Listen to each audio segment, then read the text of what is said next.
Notre objectif avec le pasteur Laurent, ce qu'on avait vraiment à cœur, c'est de parler, bien sûr, depuis quelques semaines, c'est sur le service mais ensemble. Et là, on va continuer sur le service, mais plus sur le serviteur. Quand on dit le serviteur, mes sœurs, c'est également la servante. On est bien d'accord? Dites amen, mes sœurs. Dites amen quand même. On est avec vous là. Oui.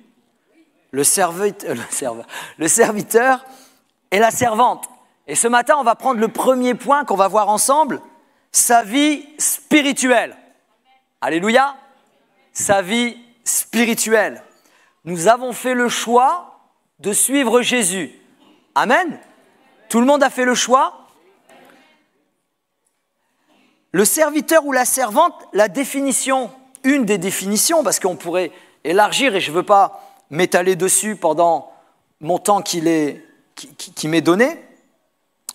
Écoute, ça m'intéresse, celui ou celle qui reconnaît l'Éternel pour son Dieu et accomplit fidèlement sa volonté.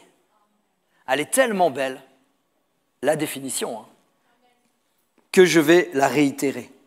Le serviteur et la servante, c'est celui qui reconnaît l'Éternel pour son Dieu et accomplit fidèlement sa volonté. J'ai une question à poser. Qui, ici dans la salle, reconnaît le Christ comme son Seigneur et son Sauveur? Levez la main. Alléluia. Alors gardez-la s'il vous plaît. Ou levez-les. Waouh, c'est extraordinaire. Baissez la main parce qu'après ça fait mal. Non, mais c'est vrai, il faut être honnête. Une fois, mon épouse et moi, on était dans une église, enfin dans notre église, et puis il y avait une nouvelle famille qui arrivait, extraordinaire, etc. Et puis il y avait la maman, et puis c'est plusieurs enfants, et puis il y avait un des petits, il y avait, je ne sais plus à l'époque, aujourd'hui il est comme ça, mais à l'époque il y avait 4 ans, vous voyez. Et puis il voyait que les adultes, les gens de l'église levaient la main. Et en fait, il levait la main également. Et à un moment donné, pour lui, c'était très lourd. Et puis je me souviens, avec Sylvie, on était morts de rire, on était juste derrière. Et puis il tenait sa main et puis il faisait... Vous comprenez? Il n'avait pas compris le contexte de on lève notre... Enfin bref, voilà. Je sais que c'est fatigant de lever sa main un certain temps. Revenons à des affaires plus sérieuses. Celui qui reconnaît l'Éternel pour son Dieu et accomplit fidèlement sa volonté. Ce qui est important n'est pas ce qu'on pourrait accomplir dans notre vie. Ce n'est pas ça le plus important. Mais le plus important, c'est ce que Christ peut accomplir dans chacune de notre vie. Alléluia. C'est ça la chose la plus importante. On va développer ensemble le différents fondements, le fondement ou les fondations de tout serviteur et de toute servante. Il n'y a qu'un seul point, c'est la piété personnelle. C'est notre piété personnelle. On va voir quelques autres sous-points. Vivre au quotidien le premier service du croyant. Mes frères et sœurs, il faut le vivre, je vais le développer, il faut le vivre au quotidien. Deuxième point, un service qui porte du fruit. Parce que si on fait quelque chose, si on sert Dieu, nous sommes appelés tous serviteurs et servantes de Dieu, c'est effectivement pour porter du fruit. Vous avez le droit de dire amen, c'est vrai. Si vous êtes d'accord, qu'il en soit ainsi. On va voir aussi la qualité de notre service dépend de la qualité de notre vie. Et également, bien sûr, le point, il ne sera pas exhaustif, excusez-moi, c'est servir par l'Esprit de Dieu. Mais il ne sera pas exhaustif. Je ne peux pas tout développer ce matin, ce n'est pas possible. Servir au quotidien, le premier service du croyant. Mais au quotidien, c'est lequel, Anne? C'est quoi le premier service que nous sommes appelés à rendre à Dieu? C'est l'adoration. Dans l'Ancien Testament, la tribu qui est choisie pour adorer Dieu, c'est laquelle? Ce sont les Lévites. On retrouvera ceci dans Josué 18, verset 7, dans Nombre 1, 53, dans Nombre 3, verset 7. Il y a des Lévites les Lévites ont reçu l'onction de sacrificateurs. C'est leur job, les sacrificateurs, leur première mission est de pourvoir à l'adoration de Dieu. C'est leur job dans le temple et à l'époque dans la tente d'assignation. Mais dans le Nouveau Testament, c'est très intéressant. Ce sont les croyants qui deviennent sacrificateurs de l'Éternel. Alléluia! C'est vous, c'est moi. C'est vous, c'est moi. C'est vous qui avez levé la main tout à l'heure. Oui, j'ai accepté Jésus-Christ dans mon cœur comme Seigneur et Sauveur. Tu es serviteur, tu es servante, mais tu deviens également sacrificateur de l'Éternel.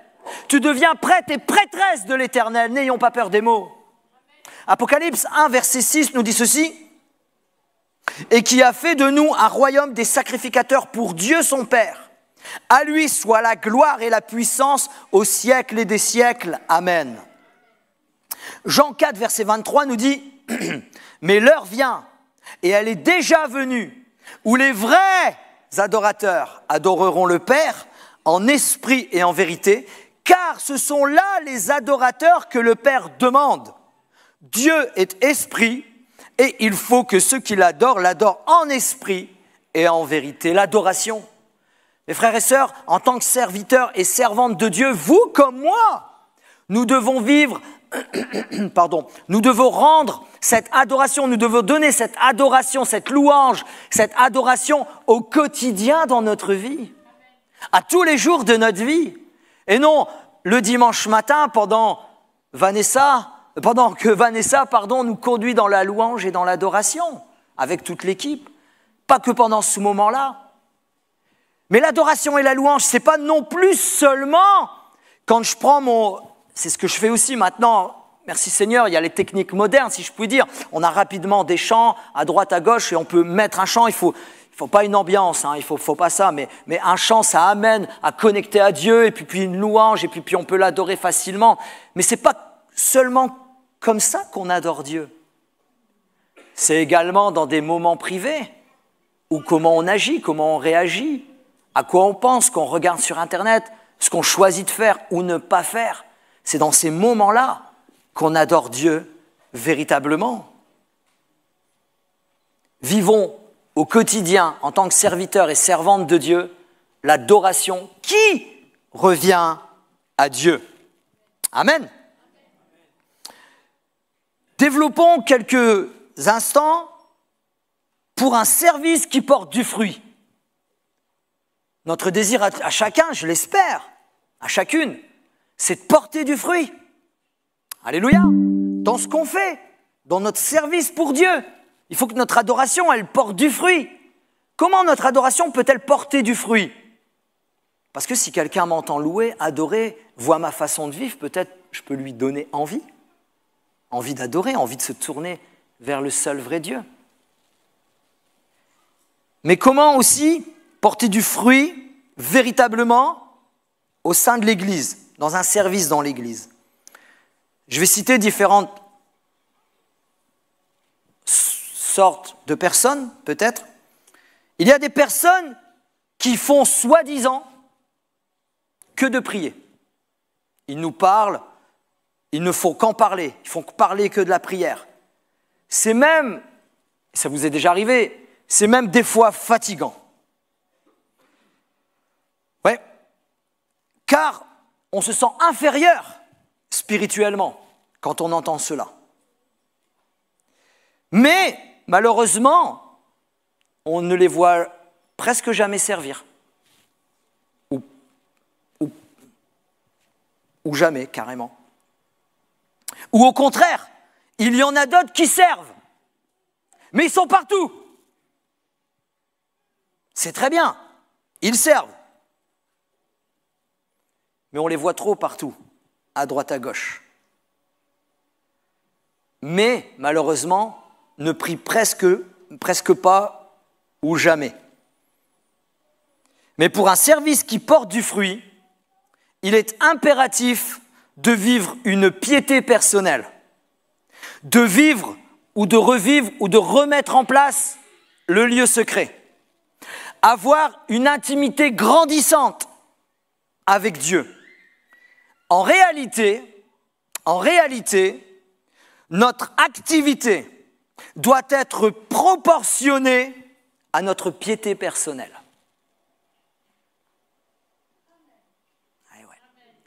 notre activité. Maintenant, vous allez calculer le nombre d'heures que vous passez à avoir une activité dans l'Église et qui est très bonne. Et je dirais même plus, qu'il faut continuer. Parce que nous sommes tous appelés à servir Dieu, d'une manière ou d'une autre. Mais nos activités doivent être proportionnelles à notre vie spirituelle.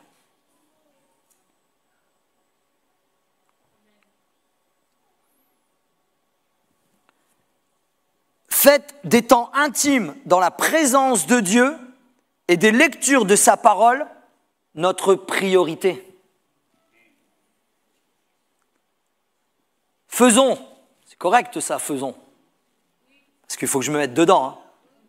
Oui, elle dit bien sûr, il faut que tu te mettes dedans. Hein. Non, je les en disais. Oui, amen. Faisons ou refaisons de notre priorité du temps avec le Seigneur. La vie spirituelle, notre vie spirituelle sera le carburant d'un service fécond et d'une vie beaucoup plus apaisée. Notre vie apaisée, notre apaisement, notre paix, notre amour pour les autres, notre amour les uns pour les autres, notre amour pour notre service, notre amour pour notre engagement, notre amour pour l'engouement de l'Église, notre amour pour l'adoration, mon amour même pour la parole de Dieu, mon amour pour Dieu, ne peut grandir que si je vais le chercher à la vraie source. 1 Corinthiens 15, verset 58. « Ainsi, mes frères et mes sœurs, bien-aimés, soyons fermes, inébranlables, travaillant de mieux en mieux à l'œuvre du Seigneur, sachant que notre travail ne sera pas en vain dans le Seigneur. » Amen. C'est jamais en vain. Mais nous avons besoin de la source. Nous avons besoin d'aller nous abreuver, de boire à la source. Et il n'y a qu'une seule source. Quelqu'un a dit « Je suis l'eau de vie ». Alléluia. La qualité de notre service dépend de la qualité de notre vie. Si l'intimité avec Dieu est le facteur premier de réussite dans notre service, un autre élément est déterminant, notre vie quotidienne. Quel est notre mode de vie ? C'est quoi notre mode de vie ? C'est quoi notre façon d'être au quotidien ? C'est quoi quand les projecteurs sont éteints ?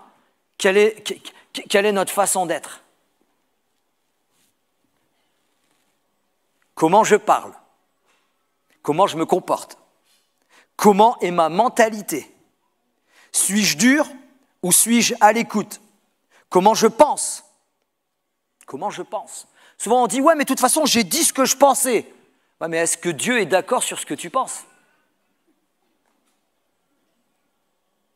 Est-ce que Dieu est d'accord sur ce que nous pensons les uns des autres? Comment je pense? Est-ce que je respecte les autres? Je l'ai noté, je le dis. Suis-je toujours à l'heure ou en retard? C'est un facteur déterminant. Quelqu'un m'a dit dans la semaine, c'est un ami, mais c'est un frère militaire. Mais il a raison dans ce qu'il m'a dit. Il m'a dit, être à l'heure, c'est déjà en retard. Bien sûr. Être à l'heure quelque part, c'est déjà en retard. Pardonnez-moi. Il y a un rendez-vous qu'il ne faut pas louper. Ce n'est pas le rendez-vous du poulet à manger. Hein. Ce n'est pas le rendez-vous même de mon lecture de la Bible. C'est l'enlèvement de l'Église. Celui-là, si tu loupes, chocolat bleu pâle. Hein. Seigneur, j'en ai plein de frissons d'ailleurs quand je vous le dis. Oh, Seigneur, garde-moi d'être là, ce jour-là, près de toi. Alléluia. Seigneur, nous ne voulons pas être en retard. 2 Rois 18, verset 3 nous dit « Il fit ce qui est droit aux yeux de l'Éternel, entièrement comme avait fait David son père. » Proverbe 12, verset 2 nous dit « L'homme de bien, la femme de bien, obtient la faveur de l'Éternel, mais l'Éternel condamne celui qui est plein de malice. » C'est dur, mais non, c'est une réalité. C'est pas moi, c'est la parole de Dieu. Alléluia. Être un serviteur ou une servante, c'est servir avec amour, premièrement, je ne peux pas le développer. Servir avec fidélité, deuxièmement, allez revoir la capsule. Servir avec humilité, allez revoir la capsule. Servir par l'Esprit de Dieu, et un grand amen se dit dans la salle. Pour servir Dieu, la priorité n'est pas l'acquisition de connaissances, mais la transformation du caractère. Je réitère, pour servir Dieu, la priorité n'est pas l'acquisition de connaissances, mais la transformation du caractère. Et ne pensez pas, est-ce que toi, Dieu a changé ton caractère? Ne le pensez pas à mon égard, parce que je dirais oui. Alléluia. C'est pas vrai, madame? J'ai un témoin. Témoin oculaire. 2 Corinthiens chapitre 3 verset 17. Or le Seigneur c'est l'Esprit. Et là où est l'Esprit du Seigneur, là est la liberté. Nous tous qui, le visage découvert, contemplons comme dans un miroir la gloire du Seigneur, nous sommes transformés en la même image de gloire en gloire comme par le Seigneur l'Esprit. Amen. Amen. On revient à ce que je disais avant. Jour après jour, de gloire en gloire. J'ai une bonne nouvelle pour chacun d'entre nous. Il n'y a personne de parfait, mais Dieu nous transforme de gloire en gloire, jour après jour, malgré nos imperfections, malgré nos mauvaises pensées, malgré Dieu n'est pas pour la culpabilité. Mon frère, ma sœur, si tu as un ressenti de culpabilité, tu dis non, Dieu ne te culpabilisera jamais. Dieu t'aime. Dieu t'aime. Jésus t'aime.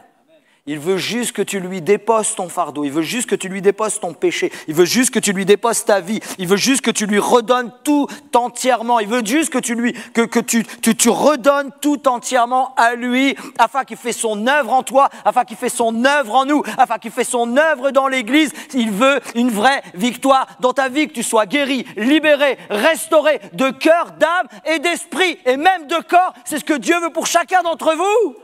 D'entre nous, pardon. Dieu est amour. Servir par l'Esprit de Dieu. Quelques points non plus, je ne peux pas rentrer dans le détail, mais servir par l'Esprit, c'est manifester le fruit. Souvent on dit, comment nous allons discerner quelqu'un qui est rempli de l'Esprit, C'est quelqu'un qui va prophétiser. Ah, pardon, calme-toi. C'est quelqu'un qui va crier fort. Non, ça c'est pas vrai. Quelqu'un qui est rempli du Saint-Esprit, c'est quelqu'un qui se laisse transformer au plus profond de son être entier par l'Esprit de Dieu. C'est quelqu'un qui porte le fruit de l'Esprit. Parce que quelqu'un qui prophétise, quelqu'un qui chasse les démons, personnellement ne m'impressionne pas. Il vit naturellement ce qu'un enfant de Dieu doit vivre.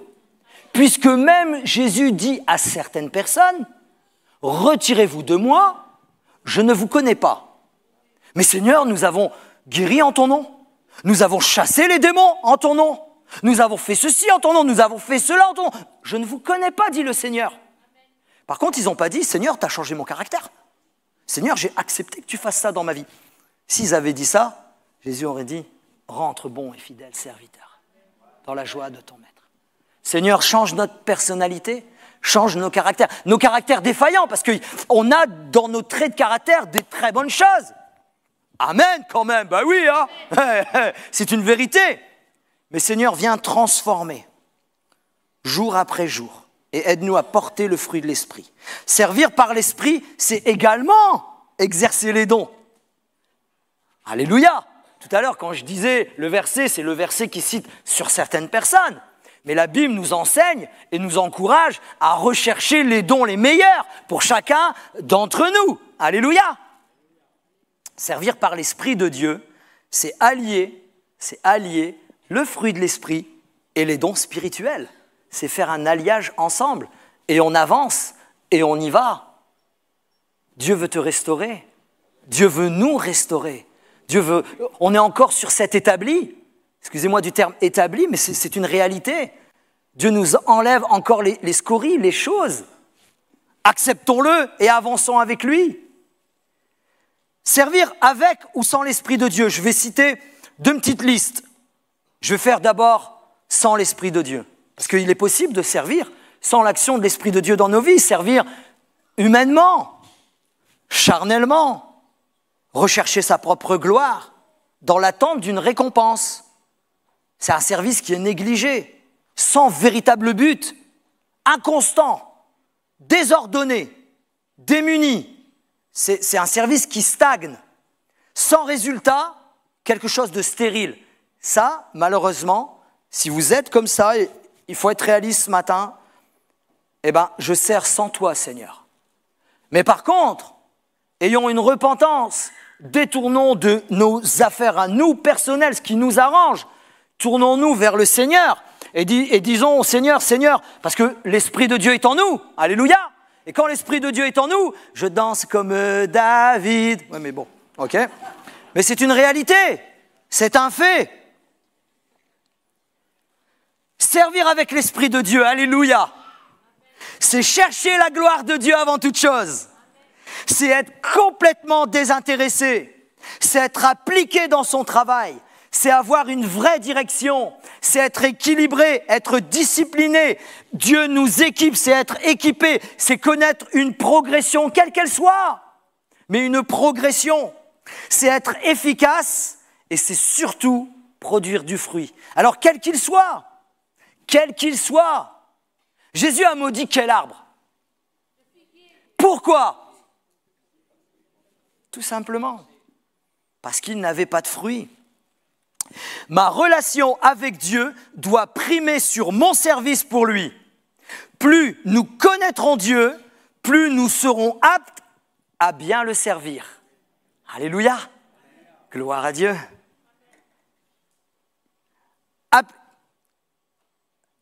Tout simplement, vous et moi, nous devons revenir à l'essentiel. Remettre en place des temps privilégiés avec le Seigneur. Tu dois remettre en place des temps privilégiés avec le Seigneur. Retrouver des moments de qualité avec Dieu, des moments de qualité. Pas forcément des moments de quantité. Si je vous parle de la dîme du temps, ça veut dire quoi pour vous? Pas grand-chose. On parle de la dîme, on parle d'un dixième. On parle d'une journée qui a 24 heures. Si tu veux être comme dire Seigneur, je veux payer la dîme du temps, ça veut dire que tu dois passer 2h40 par jour avec le Seigneur. Qui est en règle? Mais je plaisante. Vous comprenez ce que je veux dire?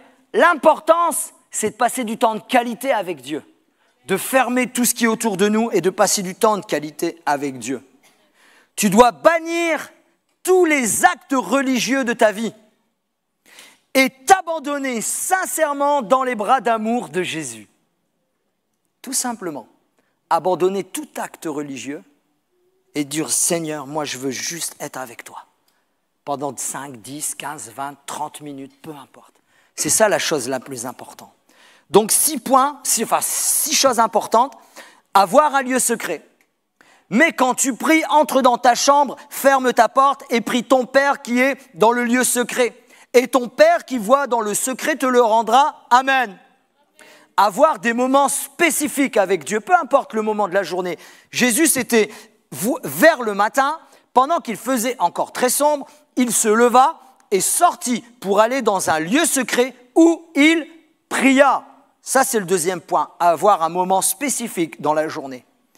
Troisième point, la louange. Entretenez-vous par des psaumes, par des hymnes, par des cantiques spirituels, chantant et célébrant de tout votre cœur les louanges du Seigneur, la louange. Répandre son cœur devant Dieu. Nous avons besoin, mes frères et sœurs, d'épancher, de répandre nos cœurs devant Dieu, qui que nous soyons. Parce que nous avons tous plus ou moins traversé des moments bons, des bons moments, et des moments difficiles. Répands ton cœur devant Dieu. Lève-toi, pousse des gémissements à l'entrée des veilles de la nuit, répands ton cœur comme de l'eau en présence du Seigneur. Amen. Réapprendre à répandre son cœur devant Dieu. Lire et méditer sa parole. Alléluia. Lire, parce que souvent on dit, ouais, lire, méditer sa parole, c'est important, je le fais et je le fais facilement. Mais si tu, à côté, si tu oublies d'épancher ton cœur, de répandre ton cœur, tu bloques sur quelque chose. Tu dis, mais il m'arrive tout le temps ça, j'ai mal, j'ai machin, mais pourtant je prie, mais répands ton cœur. Épanche ton cœur. Cinquièmement, on est déjà, méditer la parole. Que ce livre de la loi ne s'éloigne point de ta bouche, médite-le jour et nuit pour agir fidèlement selon tout ce qui est écrit, car c'est alors, dites avec moi, car c'est alors que, non, j'y vais. C'est alors que tu auras du succès dans tes entreprises, c'est alors que tu réussiras. Amen. Amen. Et amen. 6. Écrire ce qu'on a reçu. Tu es avec Dieu, tu parles avec Dieu, tu es là, tu épanches ton cœur, tu reçois un verset, tu reçois une direction, tu reçois une pensée. Écris-le. Et incarné, écris-le. Car quelqu'un a dit que les paroles s'envolent, mais les écrits restent. Les écrits restent. Et nous, au fait, je vais vous dire un grand secret. Écoutez bien. On a même le droit de se tromper. Parce que des fois, on marque, ouais, de toute façon, Dieu m'a dit ça, ça va arriver. Ouais, mais on a le droit de se tromper, mes frères et sœurs. Si je fais un point, 2 secondes, on est corps, âme, esprit. C'est d'accord avec moi? Et c'est vrai que depuis notre naissance, on est comme ça spirituellement. Il n'y a pas eu de chute, l'homme n'a jamais chuté. Mais non. On a nos faiblesses, on a nos moments, on a le droit de faire erreur sur ce qu'on écrit, sur ce qu'on ressent, c'est pas grave. Quand tu reçois quelque chose, tu le vérifies avec la parole de Dieu.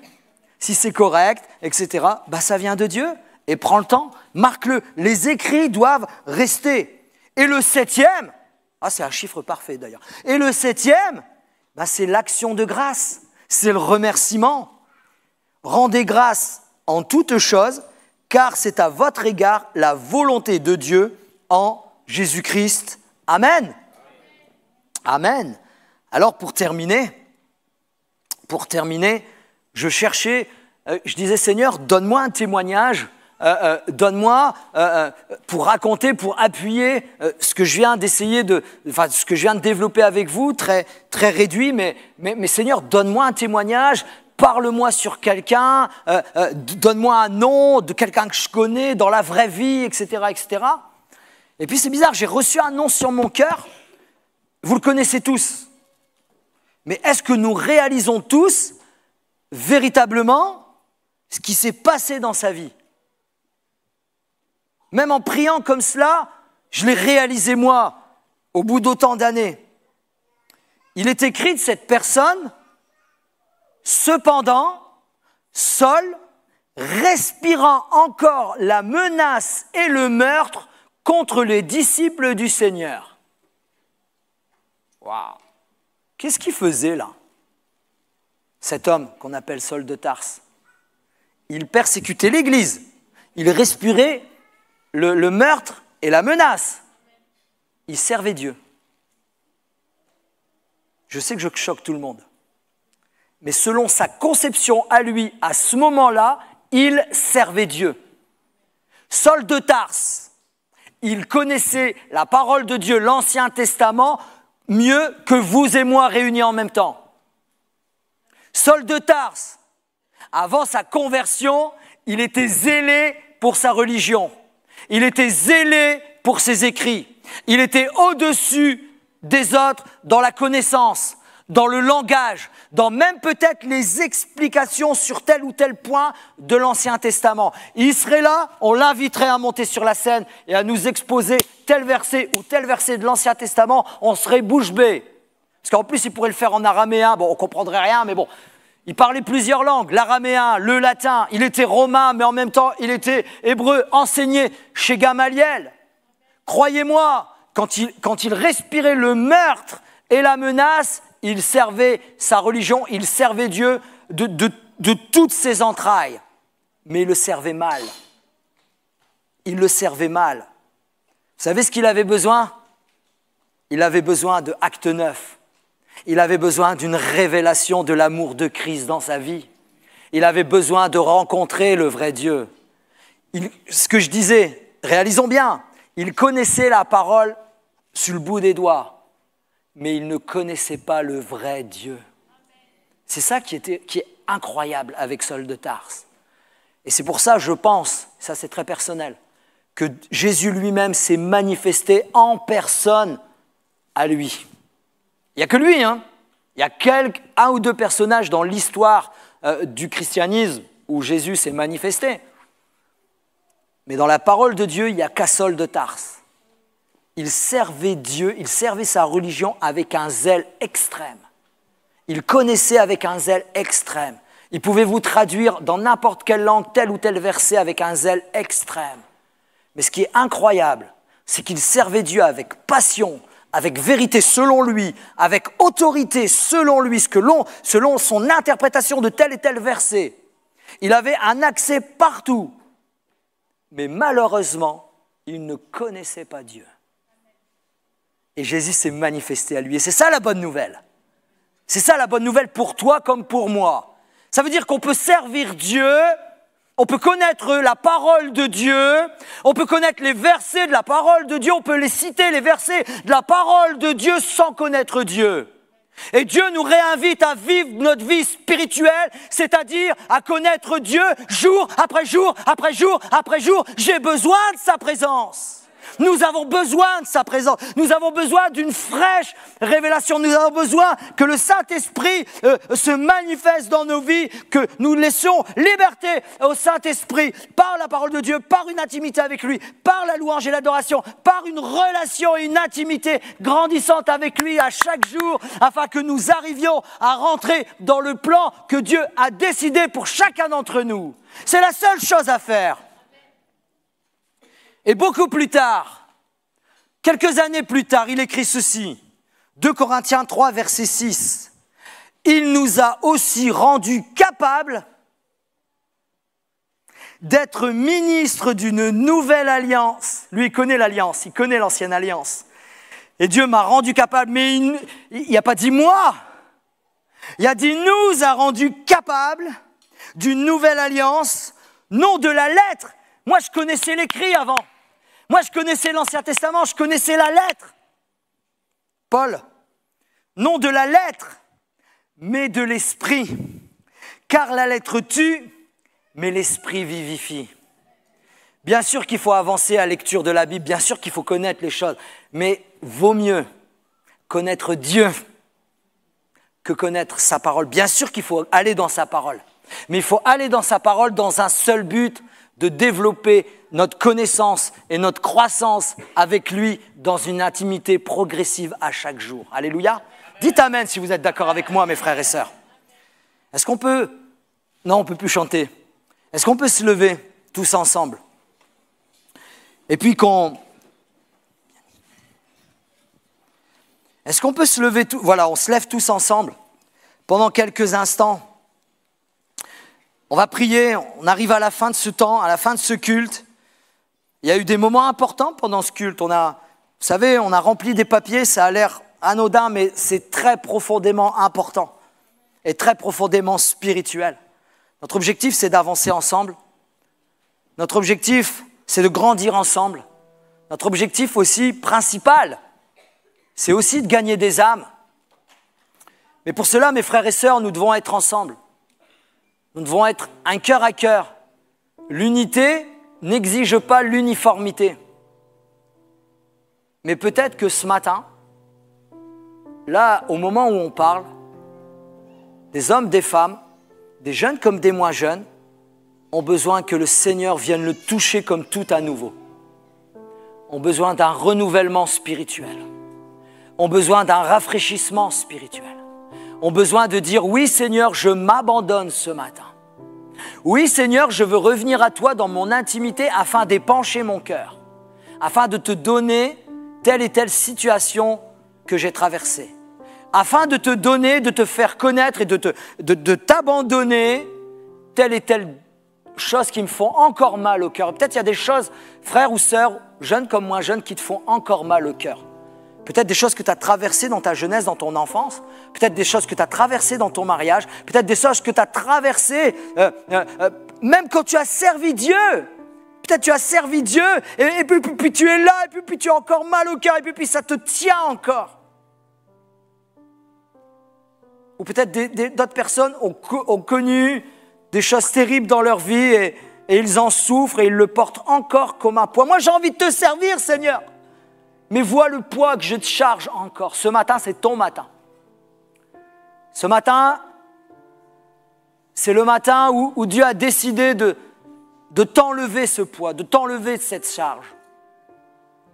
Mais moi, souvent, je cite un verset qui m'interpellera tout le temps. On peut me l'expliquer, c'est quand le Seigneur guérit cet aveugle et lui dit « Que veux-tu que je te fasse ?» Et moi, ça me transcende. Ça. Mais Seigneur, tu le vois, c'est physique, tu le vois. Mais le Seigneur lui demande « Que veux-tu que je te fasse ?» Et bien sûr, la réponse, c'est clair, que je recouvre la vue. Et le Seigneur, tout de suite, dit « Mais ce matin, Dieu est là. » Et il te regarde et il te dit « Mon fils » et il te dit « Ma fille, que veux-tu que je te fasse ?» Et ce matin, c'est le moment d'épancher ton cœur. Ce matin, c'est comme un départ. Ce matin, c'est comme un nouveau départ, je dirais, pour toi, mon frère, ma sœur, qui est depuis tant d'années. Tu te mets même toi-même sur le côté. Et puis tu es là, et puis tu souffres et tu as mal, et puis tu gémis dans ton coin. C'est ton matin. C'est ton matin. Et peut-être tu penses en ce moment même où je te parle, j'espère inspiré de Dieu. Et puis tu dis, mais c'est toujours comme ça depuis X temps et ça sera tout le temps comme ça ne changera jamais. Non! C'est ton matin. Dieu t'aime. Je l'ai dit tout à l'heure, Dieu t'aime. On va commencer à prier, commencer à déposer, commencer à abandonner. Commencer à dire, Seigneur, je te donne telle affaire, je te donne telle chose. Je voudrais pendant 5 secondes que tout le monde ait les yeux fermés, mes frères et sœurs. Et si tu as besoin de la prière de là où je suis, vous levez votre main, tout simplement. Tout le monde a les yeux fermés, s'il vous plaît. Évitons les déplacements. Il est l'heure, il n'est que 11h35. Levez la main, c'est lui qui a besoin que je prie pour lui. Des dizaines de mains se lèvent. Seigneur, tu bénis. Seigneur, voilà, gardez quelques secondes la main levée. Voilà, alléluia. Dieu est en train d'agir dans des cœurs ce matin. Dans les estrades, un peu partout dans cette église. Saint-Esprit, tu es agissant ce matin. Saint-Esprit, voilà, baissez la main, on va tous prier.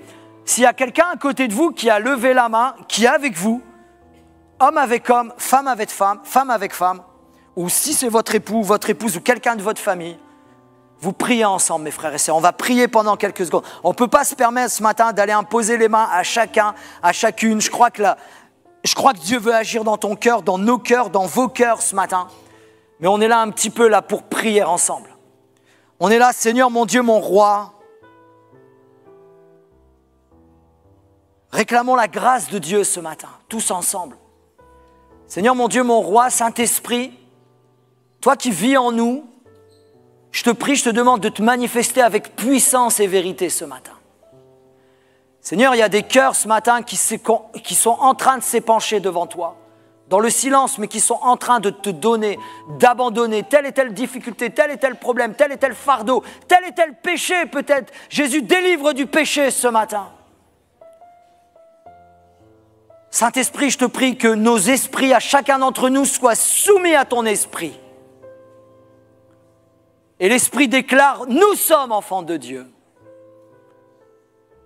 Ce matin, je te prie de rétablir, de guérir, de restaurer les cœurs brisés, de donner une huile fraîche, une huile de joie, un salut éternel, une conviction de salut éternel.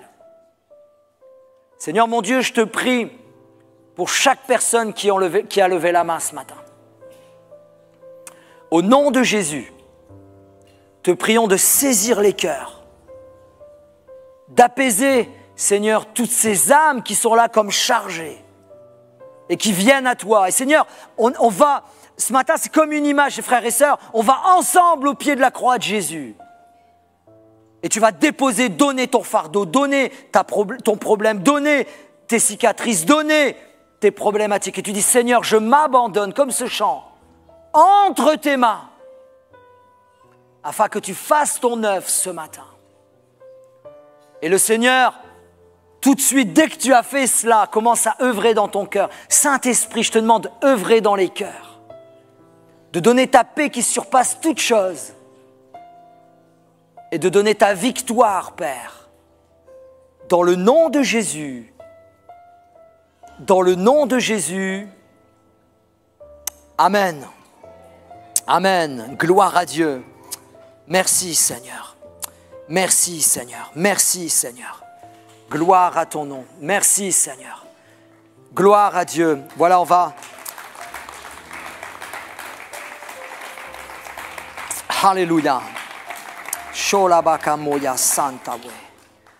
Dieu est vivant, mes frères et sœurs. Asseyez-vous quelques instants. On va arriver à la fin. On arrive à la fin de ce culte. Asseyez-vous quelques instants. Je termine sur ça. Juste sur ça. On a prié ensemble et c'est vrai, on ne peut pas prier individuellement, voilà, un peu partout, mais je sens qu'il y a des victoires qui sont là ce matin. Il y a des choses, c'est encore dur, mais il y a des victoires ce matin. Quand vous allez rentrer chez vous, dans les heures, dans les jours qui vont suivre, dans les semaines, continuez. Priez avec vos époux, vos épouses. Je prie pour que les cultes familiaux renaissent dans nos foyers. Que le mari prie avec son épouse, et que l'épouse prie avec son mari, et que l'épouse prie avec ses enfants, et que l'époux prie avec ses enfants, et son mari, et son époux avec les... Vous avez compris. Ce que je fais... Mais que nos foyers reprennent la prière tous ensemble, et qu'elle brille de ce temps passé avec Jésus.